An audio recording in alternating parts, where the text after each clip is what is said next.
नमस्कार, मैं सरस्वती खंडूड़ी अभी आपके सामने मोटिवेशनल का अगला अंक लेकर उपस्थित हूँ। साथियों, अपनी शख्सियत को निखारने की बात हमने पिछले भाग में की थी। ऐसी बहुत सी बातें हैं जिन्हें हम अपने व्यवहार में ढालकर हम अपनी शख्सियत को सुधार सकते हैं, ऊंचा उठा सकते हैं, खास बना सकते हैं। हमें दूसरों की भलाई के बारे में सोचना होगा, सबकी जीत के बारे में सोचते हुए काम करना होगा। जब हम किसी से बात करते हैं तो हमें अपने मुंह से निकलते हर शब्द पर ध्यान देना चाहिए। गलती से भी ऐसे शब्द न बोलें जिनसे किसी को दुख पहुंचे। शब्दों से हमारा दृष्टिकोण झलकता है। यदि हमारे शब्द किसी की भावना को ठेस पहुंचाते हैं तो रिश्तों में दरार पड़ती है। सोच के बोलें, न कि बोल कर सोचें।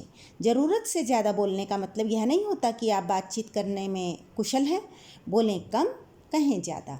एक बेवकूफ़ बिना सोचे समझे बोलता है और एक बुद्धिमान सोच समझकर कहता है। सोच समझकर बोलें, क्योंकि मुंह से निकले शब्द वापस नहीं लिए जा सकते। एक बार एक किसान ने अपने पड़ोसी की निंदा की और अपनी गलती का एहसास होने पर वह चर्च में पादरी के पास क्षमा मांगने गया।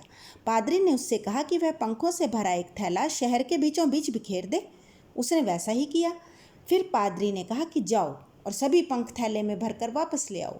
किसान ने ऐसा करने की बहुत कोशिश की, मगर सारे पंख हवा से इधर उधर उड़ गए थे। जब वह खाली थैला लेकर लौटा तो पादरी ने कहा, यही बात हमारे जीवन पर भी लागू होती है।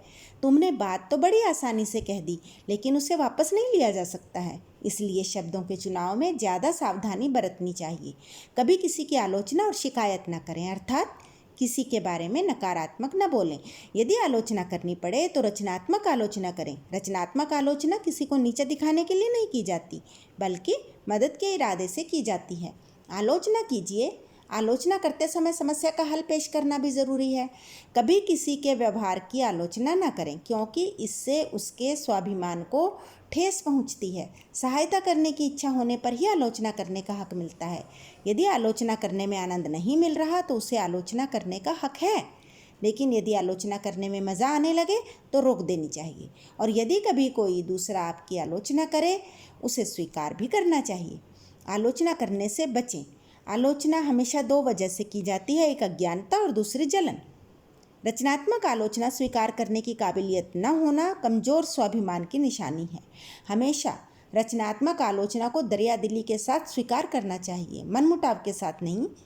उस इंसान के शुक्रगुजार हों जो आपकी रचनात्मक आलोचना करता है, क्योंकि वह आपकी भलाई और सहायता करना चाहता है। ऊंचे स्वाभिमान वाला व्यक्ति सकारात्मक आलोचना को स्वीकार करके बेहतर बनता है, न कि कमज़ोर।